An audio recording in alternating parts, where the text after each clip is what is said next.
नमस्कार मेरे प्यारे भाई और बहनों, मैं गोविंद शर्मा आप सभी का एक बार फिर से आपके अपने यूट्यूब चैनल एसपी गुरुकुलम पर हार्दिक स्वागत करता हूं। जैसा कि आप देख रहे हो, क्लास 11th का मैथ हमने स्टार्ट किया है यूपी बोर्ड के लिए। और उसमें जो सबसे पहले टॉपिक करा रहे हैं वो करा रहे हैं हम समुच्चय सेट।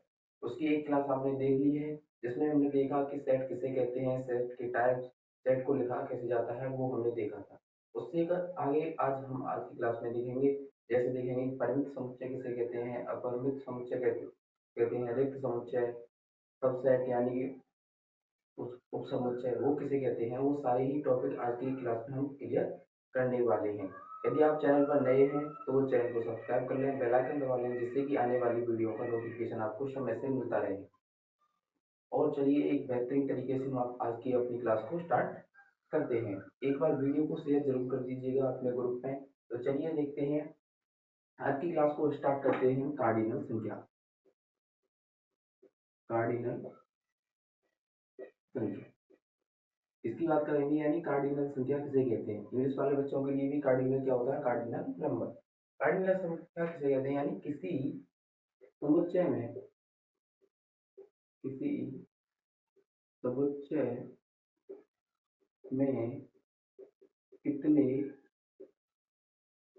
तत्व हैं, यानी कि किसी भी समुच्चय में कितने तत्व हैं उसी को क्या कहते हैं, उस समुच्चय की कार्डिनल संख्या कहते हैं। जैसे कि उनको एक सेट दे रखा है, ए इक्वल टू, सेट में अवयव दे रखे हैं 1 2 3 4 और 5, ये दे रखे हैं।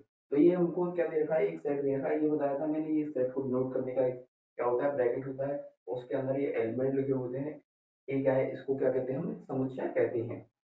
तो जब इसको लिखेंगे तो यानी इसकी कार्डिनल संख्या कितनी होगी, यानी नंबर ऑफ एलिमेंट कितने हो गए, एक नंबर ऑफ एलिमेंट, यानी कि एक समुच्चय में कितने तत्व हो गए आपके 5। तो इसी को क्या कहते हैं हम, यानी कि कार्डिनल संख्या कहते हैं। यानी किसी समुच्चय में कितने तत्व हैं, कितने एलिमेंट हैं, उसी को क्या कहते हैं हम, कार्डिनल संख्या या कार्डिनल नंबर कहते हैं। अब चलते हैं आगे।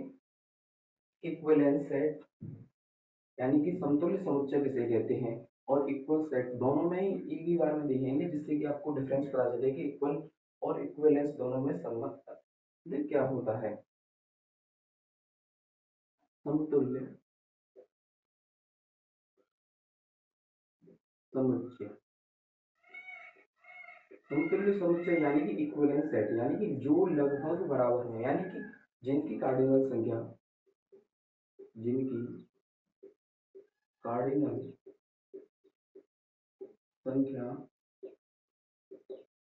यानी कि जिनकी कार्डिनल संख्या क्या हो, बराबर हो, बराबर हो, ऐसे समुच्चय, यानी कि ऐसे सेट्स जिनकी कार्डिनल संख्या यानी कार्डिनल नंबर बराबर हो, उसी को क्या कहते हैं हम, समतुल्य समुच्चय कहते हैं। जैसे कि एक सेट दे रखा है A equal to A B C, एक सेट दे रखा है ए, एक दूसरा सेट दे रखा है बी, जिसमें हमको दे रखे हैं एलिमेंट 1 2 3। इससे कोई भी इसका इफेक्ट नहीं पड़ता है। यहाँ पर एबीसी दे रखा है तो यहाँ पर आपको 1 2 3 दे रखा है। हमको क्या देखना है, समतुल्य समुच्चय में जिसकी कार्डिनल संख्या बराबर हो। जब इसकी कार्डिनलिटी निकाल देंगे आप, तो एन ए बराबर कितनी आई आपकी थी, यानी कि जितने तत्व होते हैं उसी को तो हम कार्डिनल संख्या कहते हैं, अभी देखा था हमने। तो इसकी कार्डिनल संख्या कितनी हो गई थी, जब बी समुच्चय की निकालोगे कार्डिनल संख्या, तो एन बी बराबर वो भी कितना आएगा आपका 3, यानी कि दोनों की कार्डिनल संख्या सेम है। तो इसका मतलब हम कह सकते हैं कि ये क्या हो गया, आपके दोनों ही समतुल्य समुच्चय होंगे।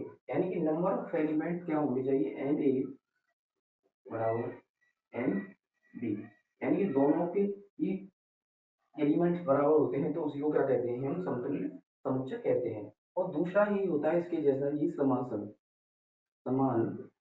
समुच्चय। उसमें क्या डिफरेंस होता है बस,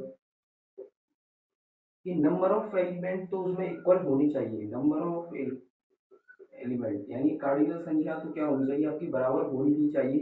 ये तो आपकी फर्स्ट कंडीशन कहती है। दूसरी कंडीशन कहती है कि ए इज इक्वल टू बी भी होना चाहिए, यानी कि दोनों ही एलिमेंटों में जो तत्व है वो भी क्या होने चाहिए, आपके समान होने चाहिए। जैसे कि आप देखोगे तो एक सेट दे रखा है ए बी सी, दूसरा सेट दे रखा है बी सी बी ए, दो आपको सेट दे रखे हैं, एक समुच्चय एबीसी दे रखा है और एक सेट बी दे रखा है जिसमें सी बी ए दे रखे हैं। तो ये क्या दोनों बराबर हैं, तो सबसे पहले क्या देखना है, इसकी कार्डिनलिटी देखनी है। कि दोनों में ही देखोगे तो एन ए कितनी हुई 3 और एन बी कितना हो गया 3, यानी कि दोनों की कार्डिनलिटी कितनी आ रही है आपकी 3 आ रही है, यानी कार्डिनल संख्या कितनी आ रही है 3 आ रही है। तो यानी कि ये समतुल्य समुच्चय तो हो गई, यानी कि समतुल्य तो हो गई। और समान देखना है, समान देखने के लिए हमको क्या देखना है, एलिमेंट क्या सेम है, यानी ए इसमें तो ए इसमें भी। ये फर्क नहीं पड़ता कि आगे लिखा हुआ है या पीछे लिखा हुआ, उससे आपको समुच्चय में कोई भी फर्क नहीं पड़ता। यहाँ पर बी है, यहाँ पर बी भी है, यहाँ सी है तो यानी कि सी है, तो ए इज इक्वल टू बी होगा, यानी कि दोनों ही समुच्चय आपके क्या होंगे, समान समुच्चय होंगे। और जो भी समान समुच्चय होगा वो क्या होगा आपका समतुल्य समुच्चय भी होगा। यानी कि यहाँ नोट लिख देता हूँ, नोट जो भी समान समुच्चय, जो भी समान समुच्चय है वो समतुल्य समुच्चय भी होगा, समतुल्य समुच्चय भी होगा। यानी कि जो समुच्चय आपका इक्वल सेट है, यानी कि समान समुच्चय है, समुच्चय है वो आपका समतुल्य समुच्चय भी होगा। यहाँ से आपको ये देखने के लिए समझ में आ गया होगा। अभी तक जितना भी मैंने आपको कराया है वो आपको समझ में आ गया होगा। मैंने अभी तक आपको बताया कार्डिनल संख्या किसे कहते हैं, यानी कि जितनी भी किसी समुच्चय में तत्व होते हैं उसको क्या कहते हैं, कार्डिनल संख्या। उसके बाद मैंने बताया आपको समतुल्य समुच्चय, यानी कि ऐसे समुच्चय, दो समुच्चय या तीन समुच्चय कितने भी हो, जिनकी कार्डिनल संख्या क्या होती है, आपस में बराबर होती है, तो उनको क्या कह देते हैं, हम समतुल्य समुच्चय कह देते हैं। और समान समुच्चय क्या होता है, जिसमें कार्डिनल संख्या तो सेम हो लेकिन उसके जो एलिमेंट लिखे हुए हैं वो भी सभी क्या होना चाहिए, सेम होने चाहिए, तो उसको क्या कह देते हैं, हम समान समुच्चय कह देते हैं।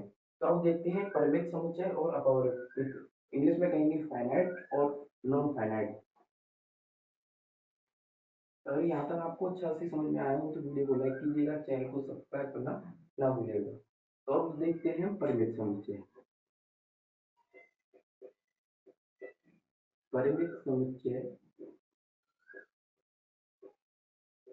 और दूसरा होता है आपका अपरिमित।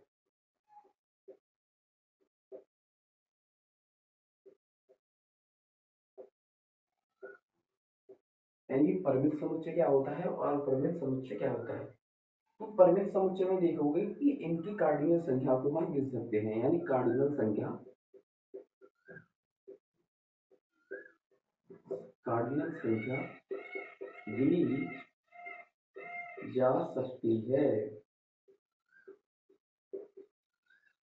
कार्डिनल संख्या इनकी गिनी नहीं जा सकती। अपरिमित समुच्चय कैसे किसे कहते हैं, जिसकी कार्डिनल संख्या गिनी नहीं जाए, कार्डिनल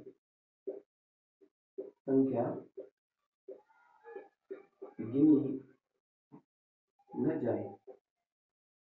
यानी कि परिमित समुच्चय किसे कहते हैं, जिनकी कार्डिनल संख्या को आप गिन सकते हो, और अपरिमित समुच्चय किसे कहेंगे, जिनकी कार्डिनल संख्या को आप गिन नहीं सकते। तो परिमित समुच्चय की जैसे एग्जांपल देखोगे तो जैसे कोई सेट दे रखा है A equal to A B C 1 2, जैसे एक समुच्चय दे रखा है, यानी सेट दे रखा है, इनमें हम तत्वों को गिन सकते हैं। कितने तत्व दे रखे, 1 2 3 4 5, यानी कि जो इसकी कार्डिनलिटी है एन ए की वो कितनी है आपकी 5, यानी कितने तत्व दे रखे हैं 5। तो ये क्या कह सकते हैं हम, ये क्या हो गया परिमित समुच्चय, जिसके हम कार्डिनल संख्या को गिन सकते हैं। और जैसे अपरिमित समुच्चय में देखोगे, जैसे एक सेट लेता है ए 1 2 3 4 डॉट डॉट, यानी कि ये क्या होता है 1 2 3 4 क्या होते हैं, मैंने आपको कल बताया था नेचुरल नंबर्स का एक सेट है, लेकिन हमको क्या पता है कहाँ तक जा रहा है, कौन सी संख्या है, तो इसका मतलब है ये क्या होगा, इसको हम गिन नहीं सकते, तो इसका मतलब है क्या हो जाएगा, आपका अपरिमित समुच्चय हो जाएगा। और एग्जांपल देखते हैं, जैसे कि आपको एक सेट देखा है बी 1 2 3 डॉट डॉट डॉट 99 100, क्या ये आपको बता सकते हो किसको हम गिन सकते हैं या नहीं गिन सकते। इसका मतलब है कि ये भी क्या होगा, आपका एक परिमित समुच्चय होगा, यानी कि फाइनाइट सेट होगा, क्योंकि यहाँ लास्ट हमको टर्म दे रखा है 100, यानी कि 100 तक ही हमको जाना है, और कहाँ से जाना है, एक से जाना है। तो हम कह सकते हैं कि जो इसकी जो बी है, जो इसकी नंबर ऑफ, यानी कार्डिनल संख्या होगी वो कितनी होगी आपकी 100 होगी, क्योंकि 100 तक की आपको सारे ही क्या लेने हैं, नेचुरल नंबर लेने हैं। तो हमको क्या कर सकते थे, इसको गिन पा रहे थे। लेकिन जब आप इसी टाइप से यदि बी एलिमेंट एक लिखे हुए 0 plus minus one plus minus two plus minus three dot dot dot dot. ये आपको एक समुच्चय दे रखा है, यानी कि एक बी समुच्चय दे रखा है जिसमें आपको एक इंटीजर्स का सेट दे रखा है, यानी प्लस माइनस की संख्या यहाँ आ जाती है, वो क्या होता है आपका इंटीजर। वो मैंने आपको कल बता दिया था, यदि आपने कल की क्लास नहीं देखी है तो जाकर के चैनल पर देख सकते हो। तो ये भी एक इंटीजर का सेट है, लेकिन आपको फिक्स वैल्यू नहीं दे रही है, हमको जाना कहाँ तक है, इसका मतलब है इसको हम गिन नहीं सकते कितने एलिमेंट इसमें दे रखे हैं, और ना ही इसमें हम गिन पा रहे थे, इसलिए हम इसको क्या कह रहे थे, अपरिमित समुच्चय। और जिनको हम गिन पा रहे हैं उनको क्या कह रहे हैं, परिमित समुच्चय कह रहे हैं। अब चलते हैं, देखते हैं कि रिक्त समुच्चय किसे कहते हैं, एकल समुच्चय किसे कहते हैं, उनको भी हम देखते हैं। तो देखते हैं हम रिक्त समुच्चय। रिक्त समुच्चय, रिक्त समुच्चय किसे कहते हैं, यानी कि एक ऐसा एलिमेंट जिसमें कार्डिनल संख्या कितनी हो, जीरो। कार्डिनल संख्या कितनी हो आपकी, जीरो। कार्डिनल संख्या शून्य हो, यानी कि एक ऐसा सेट जिसकी कार्डिनल संख्या आपकी क्या होनी चाहिए, शून्य होनी चाहिए, उसी को क्या कह देते हैं, हम रिक्त समुच्चय कह देते हैं। इसको जो प्रदर्शित करने का आपका चिन्ह होता है, प्रसिद्ध चिन्ह होता है, वो आपका होता है, या तो हम इसको फाइव से डिनोट कर सकते हैं, या हम इसको डिनोट करेंगे तो इस टाइप से भी डिनोट कर सकते हैं। यानी खाली समुच्चय, यानी खाली सेट का यदि आप ब्रैकेट लगा दोगे तो वो भी क्या होता है आपका रिक्त समुच्चय को ही प्रदर्शित करता है। और कार्डिनल संख्या क्या होनी चाहिए, जीरो, और इसको या तो हम फाइव से डिनोट करेंगे, या आपको एक सेट के ब्रैकेट के साथ डिनोट कर देंगे, लेकिन उसमें हमारे कुछ भी लिखा नहीं होना चाहिए, तो इसको क्या कह देते हैं, हम रिक्त समुच्चय कह देते हैं। दूसरा होता है आपका एकल समुच्चय। एकल समुच्चय, अब एकल समुच्चय क्या होता है, जिसमें कार्डिनल संख्या एक हो, जिसमें एलिमेंट भी क्या लिखा होना चाहिए, एक लिखा होना चाहिए, यानी कार्डिनल संख्या